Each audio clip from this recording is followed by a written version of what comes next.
Hi, everyone. Welcome to the session with Rachael Langley. She'll be talking about prompt awareness in AAC, and we'll go ahead and turn the time over to her so that she can share her presentation. Thanks, Melissa. Is it all me now? All right. Hi, everybody. I'm Rachael Langley. I'm coming to you from Michigan. It's summer break here, and I don't know if any of you are all hanging out with your kids at home today, but that's where we are today, and I'm so excited to be part of this project with Cough Drop. I'm glad they put it together and glad I can be part of it. The lineup for the next 2 days is pretty incredible, so I'm just glad to be part of it. So I'm going to get started, and let's see if I can switch over to my presentation. We're today going to talk through, that's actually over there. This is the one we're going to do. We're going to talk about prompt awareness.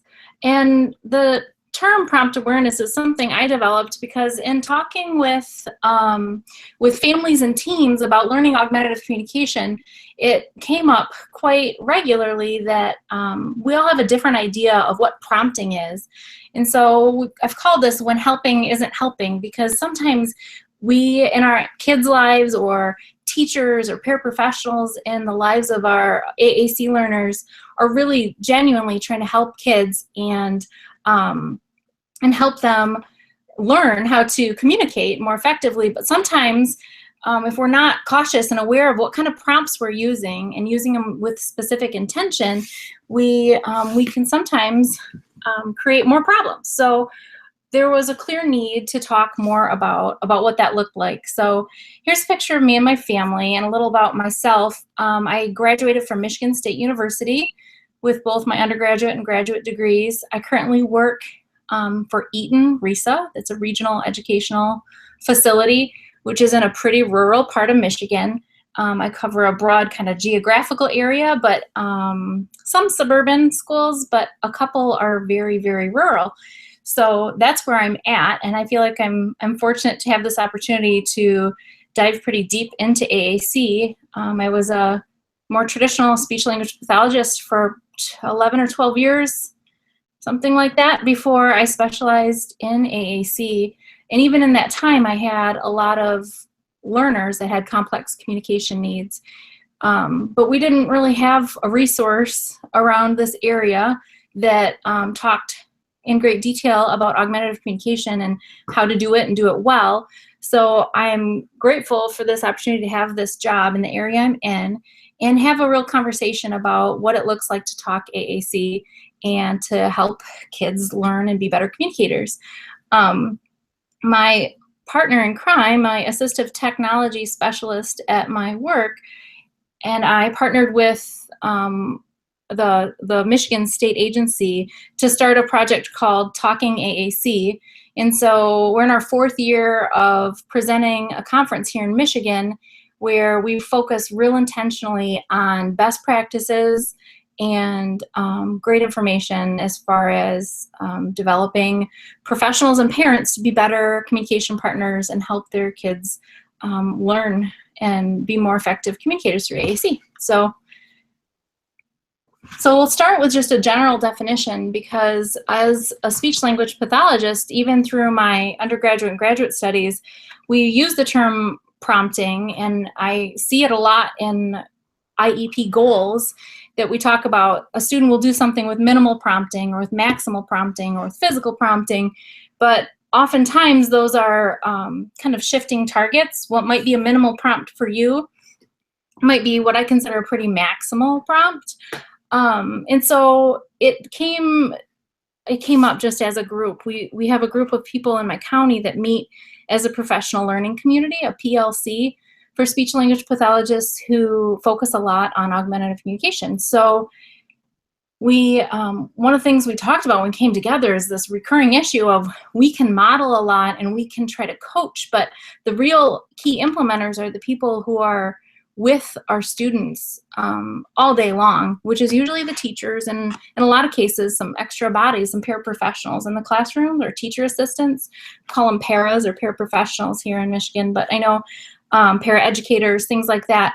they are oftentimes the people on the front lines who have the most frequent contact. So we started talking about, well, how does that look? What kind of prompting is already happening, and where do we want to see it go? So when we talk about, the act of prompting is really to persuade, encourage, or remind someone that we want them to do a certain thing. It came up that we had to really splice that apart and decide for ourselves in our county, what does that mean, and how can we kind of standardize that language? And I'll stop here and say that I am not an ABA or a BCBA, a behavior specialist by any means.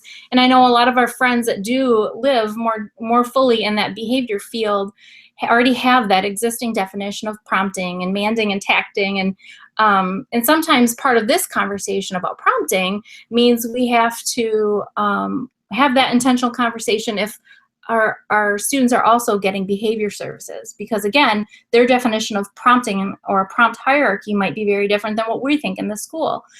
But we came together to say, yes, we want to encourage our kids, but what does this mean? Are we coaching our students to be compliant so that they are performing the tasks that we are expecting them to do? Or are we trying to teach participation? So we're building opportunities for them to communicate and participate in the classroom setting.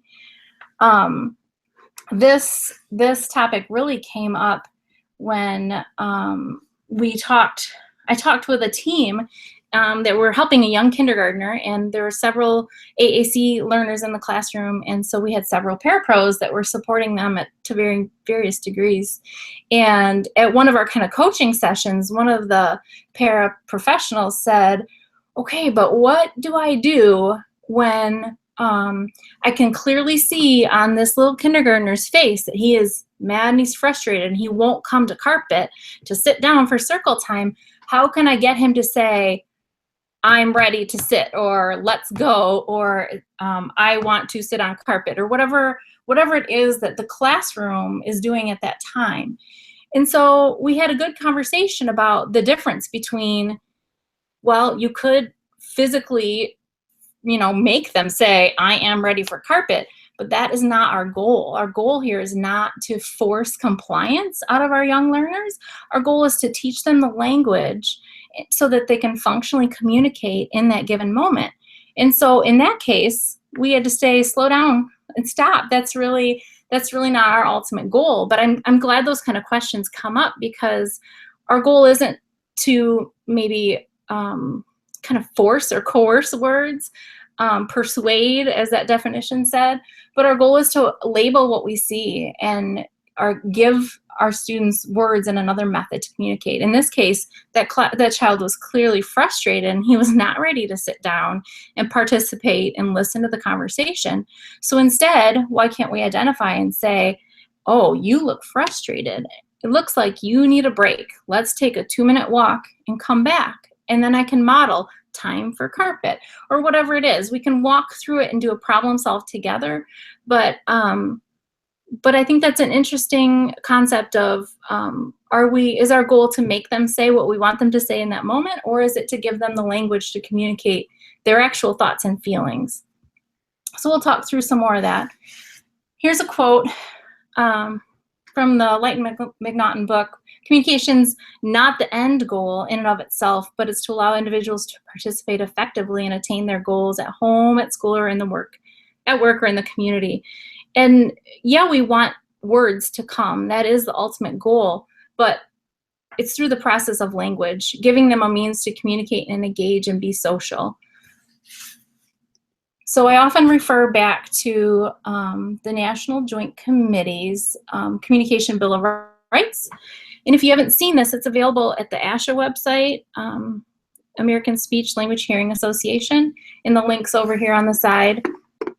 What this committee has done is they've developed what they feel is really a complete list of the rights that we're all entitled to. Any person with disabilities has the right to interact socially and maintain social closeness. They're allowed to request, but also reject or refuse. So in that case of my little kindergartner, he has the right to say, no, I'm not ready, I'm not okay, and I'm not happy right now. I need someone else to help, or something else to help meet my needs before I can sit down and be a student and be a learner. All of these needs need to be considered and thought of, and this is a great place to start when you're talking as a team about how much compliance you're kind of pushing for versus how much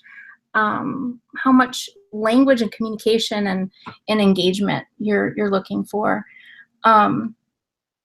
It's just, I've really found it helpful to steer people back when we feel like the team's goal, and so often I think in the schools, it really is hard to get away from the goal of, I need to know what they know. I need to be able to test and assess what they know.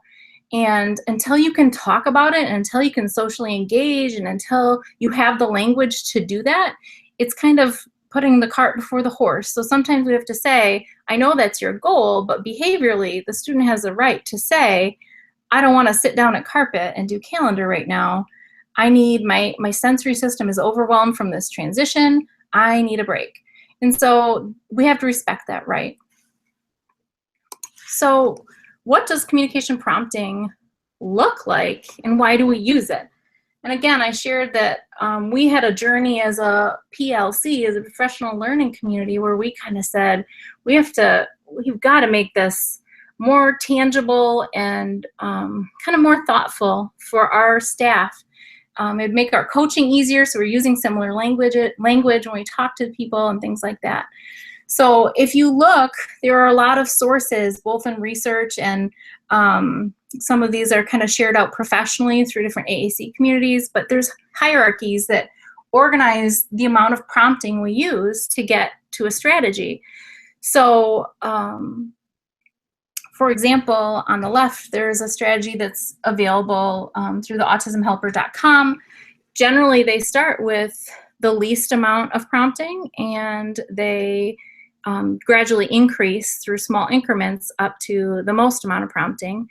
The list you see there on the right that isn't as visual, it's text-based, was shared by Lauren Enders, and it's created by Gail Van Tatenhove, where it's a more simplified version where we're going to do a little bit less stepping, a little more simplified anyway. So what we started with was we kind of reviewed a bunch of hierarchies as a group, and of those we picked this one that was developed by the Rocky Bay Positive Action Committee. If you look them up online, they have a lot of materials that are pretty family friendly and easily accessible. That Rocky Bay Positive Action group has a whole packet, and some of the things are, you know, research-based handouts that say, you know, why, just the research that shows how AAC does not interfere with speech development and things like that. This hierarchy was interesting to us, but it originally looked like this. It started with a pause at the top, and it goes all the way down through physical assistance at the bottom. We really, really liked the language of it and the layout. We were a little concerned with the color gradation being red with the least intrusive and green down at hand over hand and physical assistance. So we as a group thought, you know, that might be a little misleading. We don't want our staff to feel like we're starting with full physical assistance and backing off. We would like to promote the reverse, where it's a least to most prompting. And so I'll go back here. I just flipped it and flipped the colors, but used the same language to make a visual that we at our school have used. But as the more I've shared it and the more we've talked about it, it's generated a lot of very powerful discussion. So we're going to pick it apart a little bit today and talk about some other strategies and alternatives. But this is out there. It's been shared online. If it's something you just Google, it'll pop right up. So thankfully, we have some brand new research. It came out, I think, in January that points right to this. It's called The Effects of Least to Most Prompting Procedure on a Multi-Symbol Message. And so what it shows is they did research with a group of students with autism spectrum disorder that use AAC, and through the trials, they would do a book literacy activity, a book reading activity with characters that the students liked, and they would read through the book, and the researcher would model phrases to say, oh, I see he is flying, and it is fast, and we can go. And they would talk through that. And then at the end of the research session, they went back and said, okay, now if we read through it and we just wait, they would walk through this least to most prompting, and found it was beneficial for students. So this is an example of what it might look like. After the book reading task, they might say, they just finished the book, and the first step is they would just give an expectant delay. This first one, A at the top. Expectant delay is just a pause, because sometimes if we just leave space, it's a prompt in itself that the kids know, oh, I have to do something here. We as adults, especially myself, and maybe it's all speech language pathologists, we're talkers, we like to fill in blanks. So when the students pause, we oftentimes kind of fill that in and just chatter through it. But really giving at least a 2 to 3 to 4 second pause and wait is the first most natural prompt and least intrusive. So in this research, they did that expectant pause, and then if there was still no response, either verbal or using augmentative and alternative communication, then they would give another verbal. They would give a first verbal prompt where they would say, what do you see? And then again, wait. So they would stack these strategies together, a verbal and the expectant pause. If there's still no response, they would go on to C, where they would make a comment about the book and use the, I think just a verbal comment at first, and say, well, I see JJ sleeping, and wait. If there's still no engagement or response from the student, they would then model it on the device. And this is the language here in the kind of brackets. I see JJ sleeping. Well, they use the device to say JJ sleeping. So they would stack these all together, and it ended at the bottom with hand-over-hand assistance. Again, at the top, the expectant pause is the least intrusive means to prompt a student, just giving them additional wait time. It's something we all kind of have to work on and think about. I know I heard Kate Ahern is presenting tomorrow and kicking off day 2 of AAC in the Cloud. And at one event, I think it was at our Talking AAC conference last year, Kate presented for us, and she talked about how she determines a student's wait time. And she said the way she usually does it is she has a familiar greeting or a saying or something that she uses with her kiddos, and she knows when she gets to their house and says, how's it going, or whatever that is, she will start counting in her head. And on that day, it might be a 5-second wait before she gets that either response or the eye contact, or they light up, or whatever it is. But we know our students sometimes are most complex, or are just more physically involved kiddos can even vary day to day on how quickly they respond to things. And so that was Kate's trick, and I appreciate that sometimes based on sleep and eating schedules and things like that, kids may be more responsive than on other days. But you need to know each individual child. What is an expectant pause? I've had a student where you think you've counted to like 8 in your head, and it feels like it's been about 10 minutes. But then at 10 seconds, they're there and they light up. It takes that long for that message to process in and for the language to get ready to come back out. So step 1 is just really, it helped our teams a lot to talk about what an expectant pause is. Again, a lot of our paraprofessionals are the most caring people, but sometimes we haven't had those intentional conversations about what prompting is, and that really it's helpful to start with doing nothing, you know. So that's just step 1. Give them an opportunity to respond. I made a visual. I'm kind of a visual girl. I like memes and things. So here's another example of that. Pause, relax, and breathe. There is power in expectant pause, because it's true. Sometimes that's all we need, is that little reminder before we jump into therapy or walk into the classroom, and just know I don't have to rush this. I can give them time. The next tool is indirect nonverbal prompt, where you just kind of use body language. And we joked as a team that this is something that especially moms tend to be pretty good at. You know, the mom look from across the room. I can give a look and I'm not saying anything, but I'm conveying a message. So that next step of just, whether it's an expectant facial expression or a shrug or just giving another means without words to say, your turn, I'm waiting, I'm listening, but it's your turn. That's the next step. And again, the next less intrusive. This doesn't mean pointing yet. This is really just kind of that body language to show that expectant pause. Now, a lot of the conversations I've had, usually online and on social media, talk about, an 8-step prompt hierarchy it's a lot, and can't we simplify it?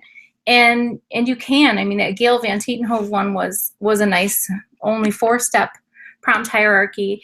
As you look through this, I want you to think about, is this something that will work for my school or for my team? Or let's go back to research and find something else that's more simplified.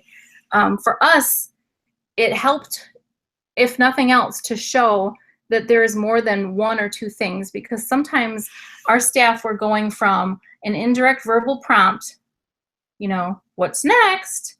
And then they would jump right down to a physical assist. If it wasn't happening, let me show you, this is what you're supposed to do. So we wanted to show that there are other things to do between here and here. There's other less intrusive ways, and try to slow them down.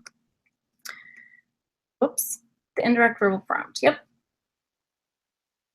Verbal only. Oh, this is with verbal. Sorry, I almost skipped ahead. So after that nonverbal prompt of using body language, if there is still no response, we can give that kind of general comment. Your turn. What's next? Now what? What should we do?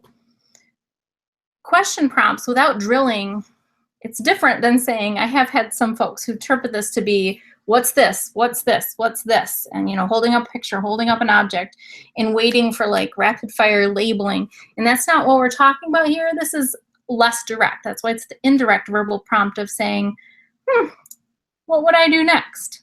Something we do with typically developing kids, If I'm trying to get my kids all to the car and nobody has their shoes on, I can go stand next to the shoes and say, I wonder what we should do next. What do we need before we get in the car? And you kind of give that wait time. It's not a direct, you need to say this, you need to do this, but it gives more guidance.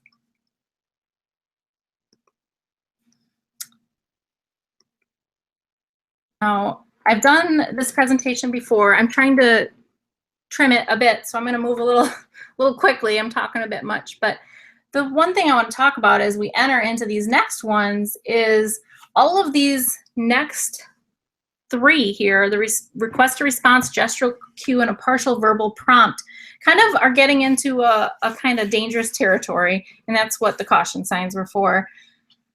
As we enter these kind of yellow-orange ones here, what we really need to think about is, what is our intent in using these prompts? So are we telling the student, the child, what we expect them to say? Are we giving them the exact words of, this is what you say in this situation? Are we starting the sentence for them? Are we choosing or limiting their words? And kind of, again, that compliance bit at the beginning. This is what you say in this situation. Now, there are some times where kind of socially, what do you say? I say thank you. Someone gives you something. We do that with our kids. Or what do you say? There's things you should say. But in general, especially for our kids that have a different or sometimes disordered way of learning language, we really need to focus on, we aren't necessarily teaching pure scripts. We're not doing like all day, every day, this is what you need to say, this is what you need to say. We really want to teach language. We want to give examples of how they could respond. We want to provide some peer models. But ultimately, we want that autonomy of students being able to select their own words. And so as we walk through these, we talk about how we need to be careful with these prompts. So there are sometimes they're needed. And I definitely know, I see it, especially if I ever do recording of myself, working with students or talking with students or even coaching other adults, that I need to be careful, because sometimes I hear things come out of my mouth and I think, whoops, that was me telling you what I think you should say. And it's something I think we need to be intentional about, because there's a purpose and a great credit to modeling, and we'll talk through that next. But modeling is different than this is what you need to say right now. So I just like to talk through teams with about that distinction between that compliance of telling you this is what you need to say versus giving examples and teaching you, because real language, you get to choose your words and you get to pick which ones you use at which point. Because our ultimate goal is communication autonomy, the ability to say what you want to say, when you want to say it, to whomever you want to say it. So again, that differs from that verbal prompt of you are going to the whatever, and giving them the words that they need to say. So let's go down to the next one, direct modeling. When we first read through this, we said, gosh, why is modeling way down there? We know the first and number one thing we talk about through kind of coaching and instruction and working with students who are learning AAC is modeling is important. Model, model, model. And it really has come out, and you really have to split a hair here and talk about modeling an exact script. Like I'm going to say, I am happy. Now you say, I am happy.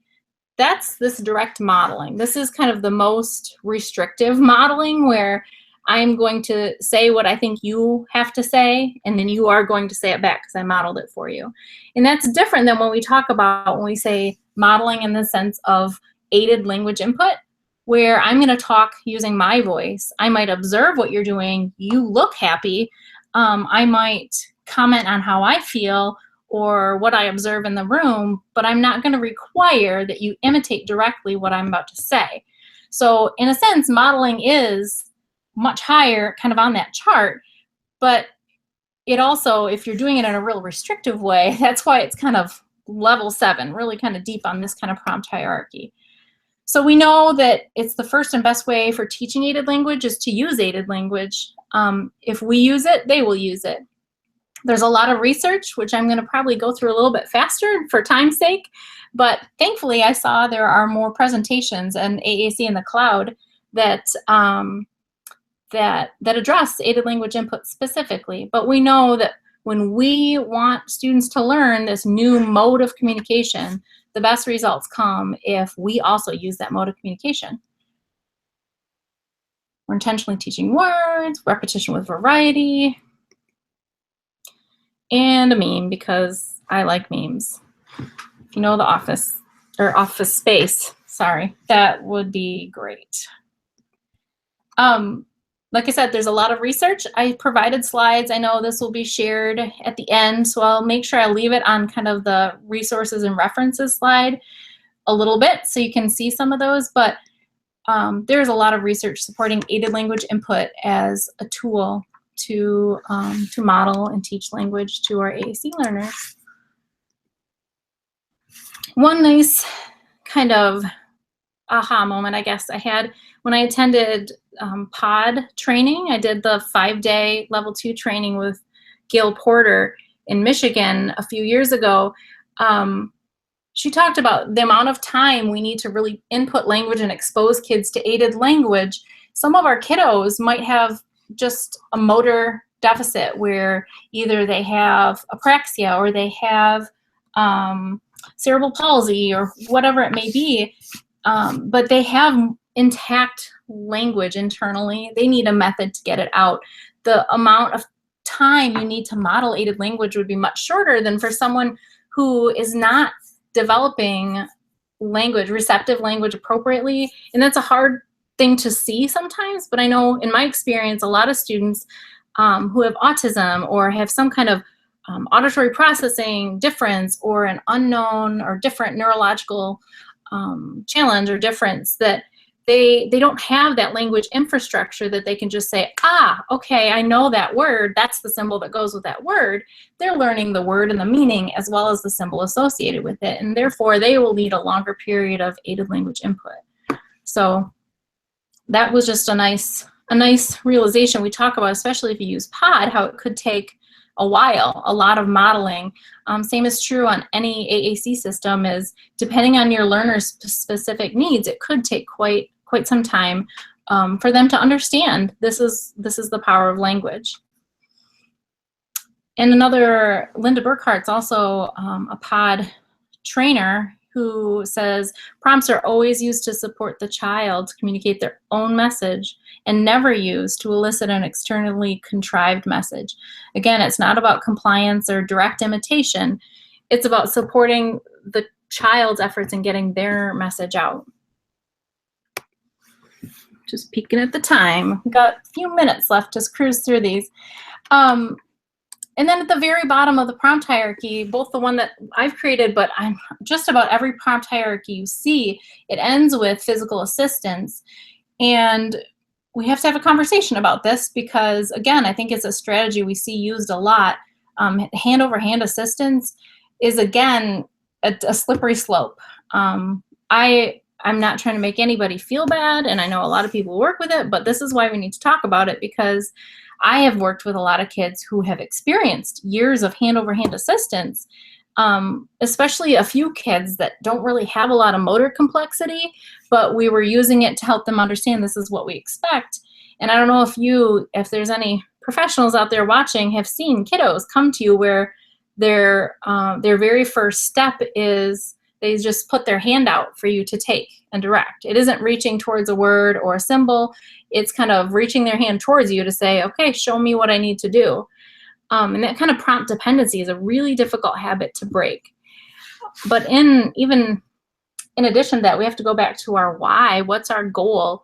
If our goal is to teach communication autonomy, and our goal is that we're teaching language so that our kids can learn how to use language back with us, we have to talk about why we physically prompt. And again, referencing Kate Ahern, we had some discussion online originally, but about when this prompt hierarchy first came out, and she has pretty big concern about using that physical assistant. And this was some of the conversation she had. And you can check out her blog. She has a blog at www.teachinglearnerswithmultipleneeds.blogspot. It's over there on the right there.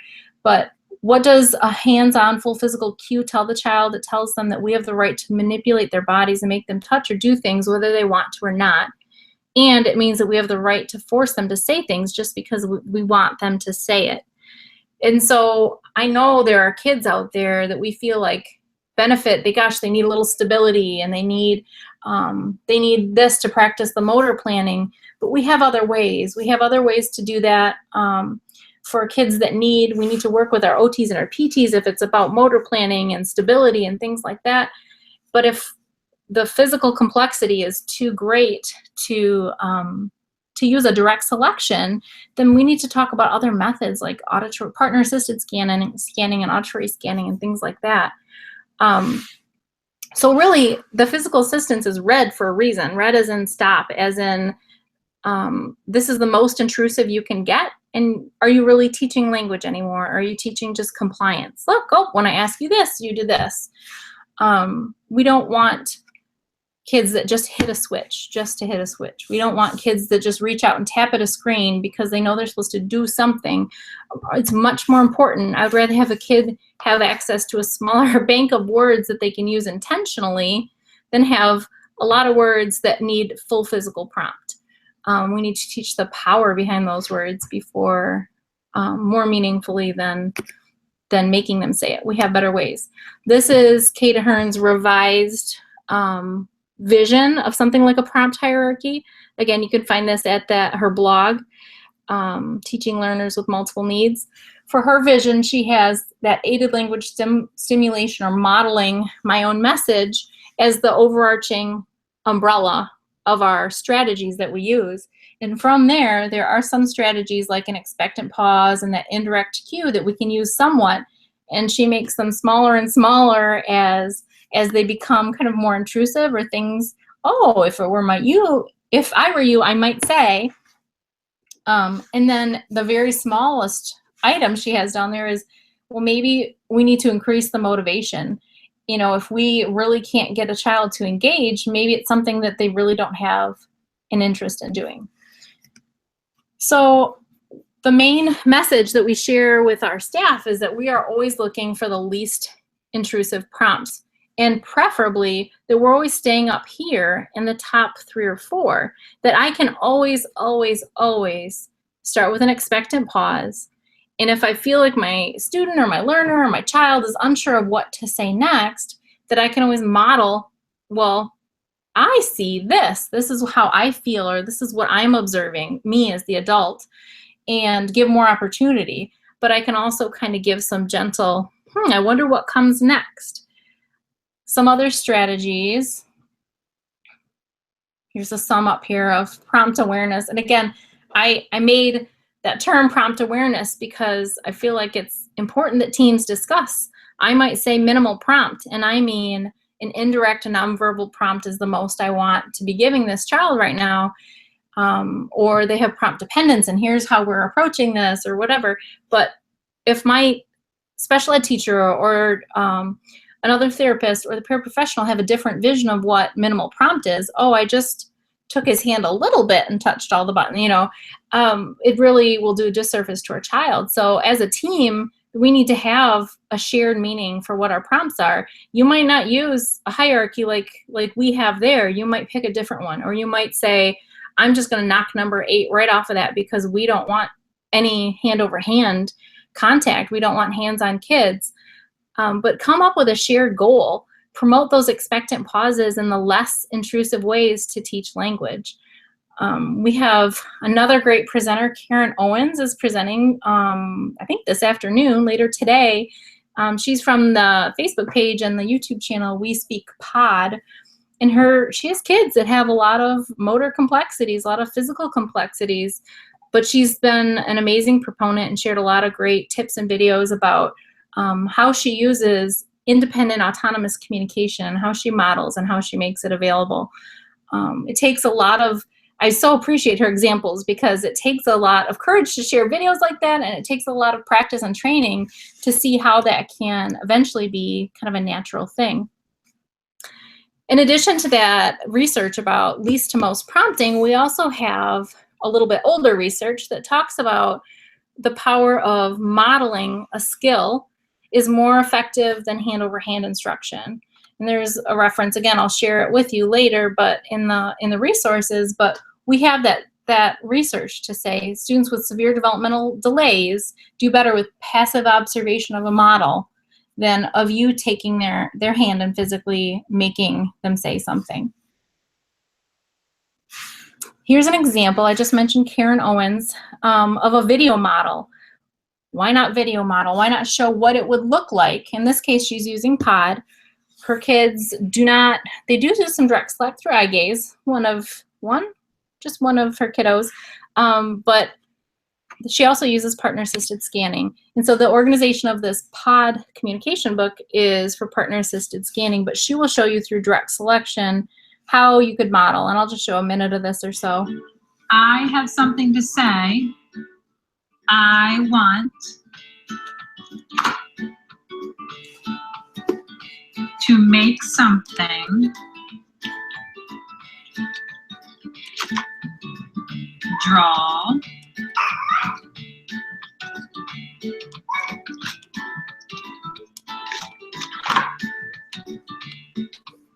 A picture.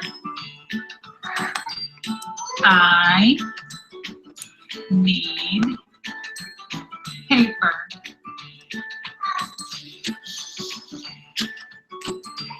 I need markers.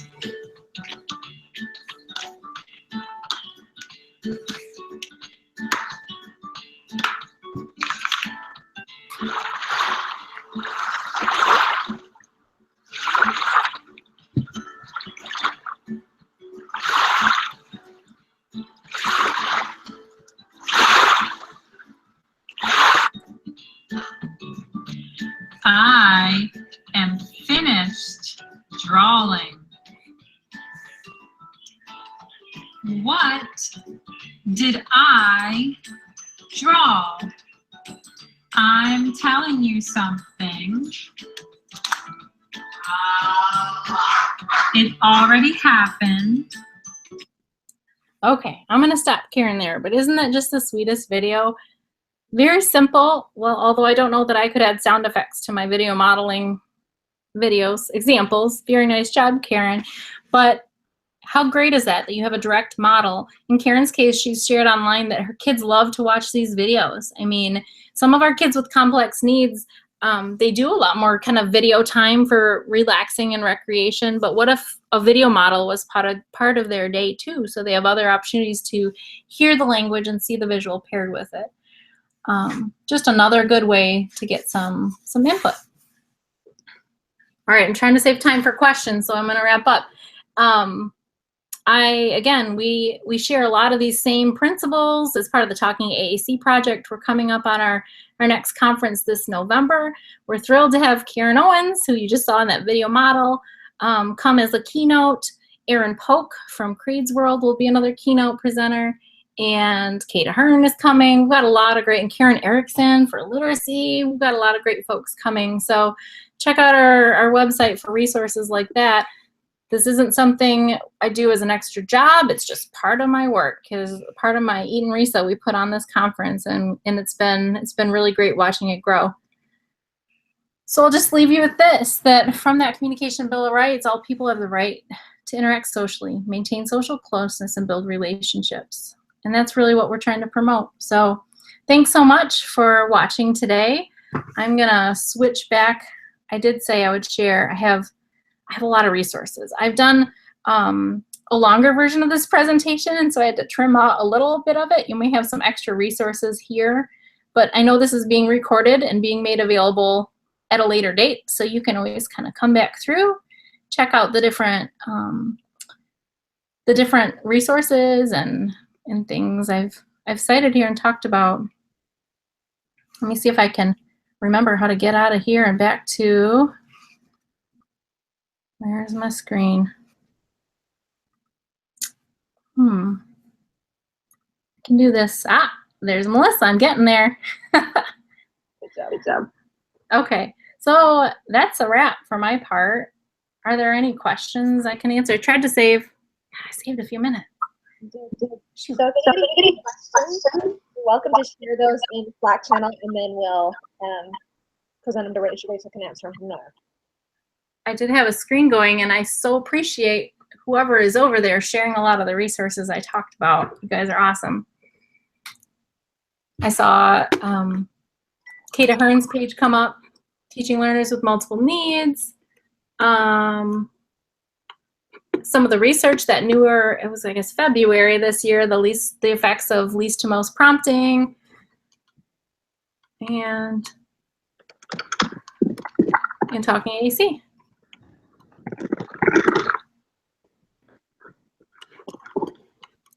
I do have a lot of screen.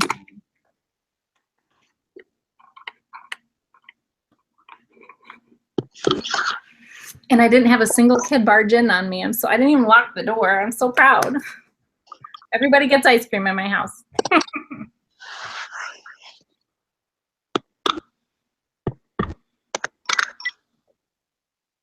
Rachel, maybe you want to tell us a bit more about Talking AAC and a little bit about what you're doing there, or when that's going on, and how people can get part of it, get into that. Sure. So Talking AAC is this November 1st, 2nd, and 3rd in East Lansing, Michigan, the home of my Spartans, Michigan State University. We needed a bigger venue. We outgrew our local building last year, and we really had to size up, and we did, and it's been a great facility for us.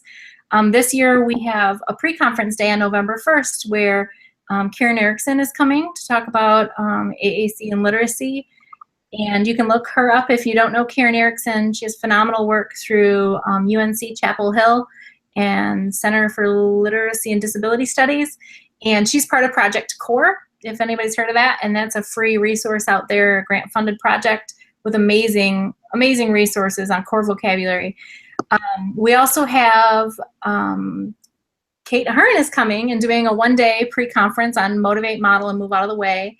And super excited for that. If you haven't seen Kate present, hopefully you all get to see her tomorrow, but she just has great energy and a passion for helping and teaching complex kiddos with least prompting as possible. I know she would say that. And then we have Meredith Hankins coming from United Ability in Alabama to talk on LAMP processes and language acquisition through motor planning. I feel like I'm on the parent strand. I'm trying not to use too many acronyms in case not all the parents know these names and these people. But phenomenal lineup. We're so excited. We've helped pull this together, but I'm not even sure which room I'm going to try to sit in because we're excited about those pre-conference presenters. And then, as I mentioned, on conference, the first day of the conference, Karen Owens will be presenting our keynote presentation, and then Aaron Polk will be second day keynote. And we just have an amazing lineup. I don't think we have our rough schedule out yet. We try to wait to release when everyone's speaking, but we do have a full lineup. And we like I said, we try to be pretty intentional, try to make sure all of our topics and our content aligns with principles like these, communication autonomy, that we're trying to teach language, not compliance, and things like that. So we're super excited. We cap out at 300 people, which I don't know if that sounds like a lot or not, but that's just enough. We really don't want a whole lot. We don't want it to be so big that we lose the personal focus that we have. So we've had a lot of very kind people ask if we stream Talking AAC, but unlike Cough Drop, we've just not taken that on. This is phenomenal, but to have both the on-site and the streaming is a little bit beyond what we want to get into right now. So if you can come, we'd love to have you in East Lansing. Registration information's on the Talking AAC website. The registration's open. Awesome. So. Okay, a couple other questions then from people. When you are trialing a new device with a student, how do you take into consideration the prompting hierarchy there? That's a good question. It's so hard to find a good match. And here in Michigan, when we do an assessment for augmentative communication, I just call it a snapshot in time of how they're doing. Really, I'm just trying to find a way to note their current skills and how they do on a very, very short-term basis of a certain tool that we're looking at, or a variety of tools. But here we only have 30 days in an evaluation period. I know a lot of states it's 60. We have 30 school days from the time a read or an evaluation thing is signed until it has to be determined. And that's just not typically enough opportunity to know for sure this is a perfect lifelong tool for language learning. So we do our best to match things up. And then during the trial, that kind of goes on. So by the time I end an evaluation, we kind of say, this is a good tool. This is a good starting point as a longer trial. And then we go from there and review that. So it starts with modeling. It starts with a lot of, this is how I use it. This is how you could use it. And not every kid, but a lot of our kiddos really surprise me and their parents and their families. And I hear things like, wow, they're not yet using the device independently or full sentences, but they're touching it, and they make comments that seem to apply to what we're doing, and they're trying to talk more, depending on, again, the student's particular needs. But I think it's not a fair judgment if we're using full physical to say they're successful with a tool, when really that's you supporting them. We can give that amount of support and make someone successful in those terms with any tool. So I would start it the same way. Start at the top with the least intrusive, model, show how to use it, engage peers when you can, to show how else to use it. And like our friend Kate Ahern likes to talk about, make sure they're appropriately motivated to try to use and engage. So good. Okay, one last quick question before we go. How do you deal with behavior issues when trying to get students to use AAC with decreased prompts without saying, tell me what you want? Students would rather run and grab than communicate. Yeah, it's a delicate balance, I feel like. And here in Michigan, about 3 or 4 years ago, the state law passed that made insurance pay for ABA services for students with autism. So it's been an increasing challenge to kind of find a balance, because as language people, a lot of us have been trained to do more naturalistic kind of modeling and using language in context to say, okay, you've thrown yourself on the floor. I can see you look angry and something's wrong. How can I help? And then go to a break card and to a first then, or whatever other strategies you need to use, versus, I'm not sure, just grabbing at things. Is that the example you gave? So Depends on what it is. I'm not a fan of kind of limiting access to food. You know, you get one tiny half of an M&M until you do it again. But there are certain things that you can cause kind of natural barriers to say, you know, I'm a fan for containers with really tight lids and that fun little wind-up toy, and say, oh no, what do? We need to open, and modeling it in more engaging ways. It's so individual though. I mean, it's hard to give kind of a blanket answer that works for everybody, because I know I have some students we work with too that are just super tough. There's a lot of behaviors. I'm just thankful to have kind of a team of folks that will help kind of walk through when AAC is enough and when we need AAC for the communication, but other visuals for behavior support to communicate the expectations. Awesome.